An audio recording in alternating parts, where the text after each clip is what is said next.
Is there anything more comforting than coming in from the chilly weather outside and wrapping your hands around a hot mug of Keto Hot Chocolate? I think not. But to be honest, I have spent more money than I care to admit on pre-made Keto Hot Chocolate mixes. And I am inevitably disappointed. They're either too sweet, not creamy enough, or they just kind of have an off flavor. And let's be honest, they can be really expensive. That's why today on All Day I Dream About Food, I'm going to show you how to make your own sugar-free hot chocolate mix. It's easy, less expensive, takes about 5 minutes of your time, and you can tailor it to your own tastes. So let's gather our ingredients together and get started. Now the best way to combine all the ingredients together properly is in a food processor. You could probably also use a high-powered blender if you have one of those, like a Vitamix. But we're going to add 1 1/4 cups of sweetener. Now, I am using a mix here. I am using some allulose and some powdered swerve. You can do all powdered swerve, you can do all allulose. This is a really forgiving recipe in terms of what sweetener you use. Now we'll add 3/4 cup of cocoa powder, and as always, I recommend Dutch processed cocoa powder because it has a better chocolate flavor. It also combines with hot liquids a little bit better. We're also going to add 1/3 cup of collagen protein, and this happens to be chocolate collagen. You can use plain collagen, you can use vanilla collagen, and it helps make the hot chocolate in the end more frothy and rich, which I really like. You can skip it if you really don't want to use it. Now I'm adding some chopped unsweetened chocolate. This has no sweetener in it whatsoever, and it melts deliciously into the hot chocolate when you add hot liquid. Now we're going to add 1 teaspoon of vanilla extract. Now a lot of people are surprised that you can add something like wet vanilla to dry ingredients like this, but you can, because once you grind it all up together, it's going to be well dispersed throughout and it's going to add the flavor to each cup. So I like to just sort of sprinkle it around all the dry ingredients. And we'll add 1/4 teaspoon of salt and we'll get blending. And you can also see that while you're blending, all the powdery stuff comes out and you kind of get some dust. So just be aware of that as you're making this.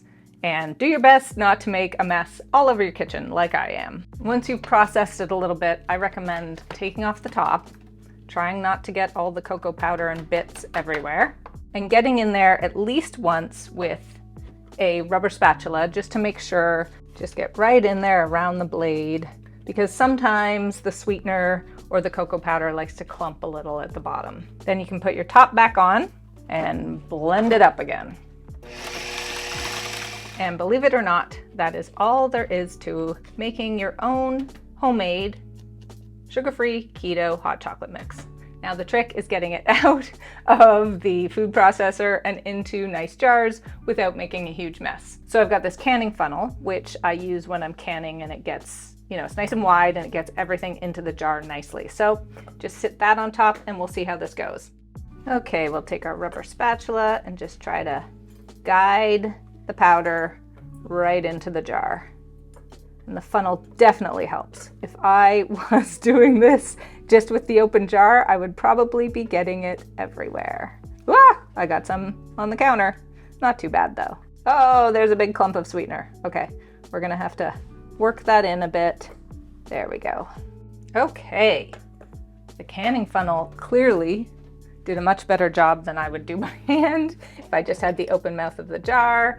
And there we go. Now, if you did happen to get any clumps of sweetener, you may want to just kind of get a spoon in there and mix it around a bit so that everything gets better distributed. You could also just shake the jar. So I managed to get all of the mix in my jar without spilling too much of it. Nicely done.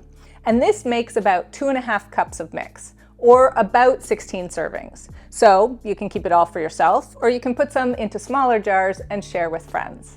Okay peeps, let me show you how to make an actual cup of hot chocolate with this. I like to use about 2.5 tablespoons of the mix. That seems to be just about right to me. And then you want to take some hot low-carb milk. Now I've had a lot of readers ask why I don't make this so that you can just add water.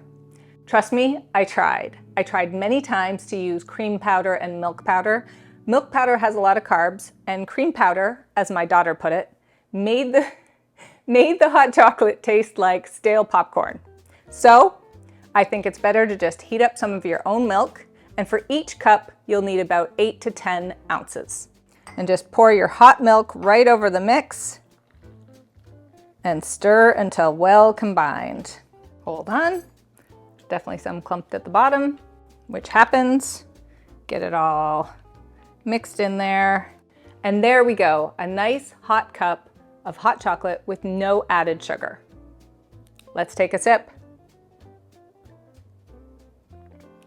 Oh, that's so good. It's so good as it is, but you know what makes it even better? Whipped cream. So I have some slightly sweetened whipped cream here, and I'm just gonna put a dollop right on top.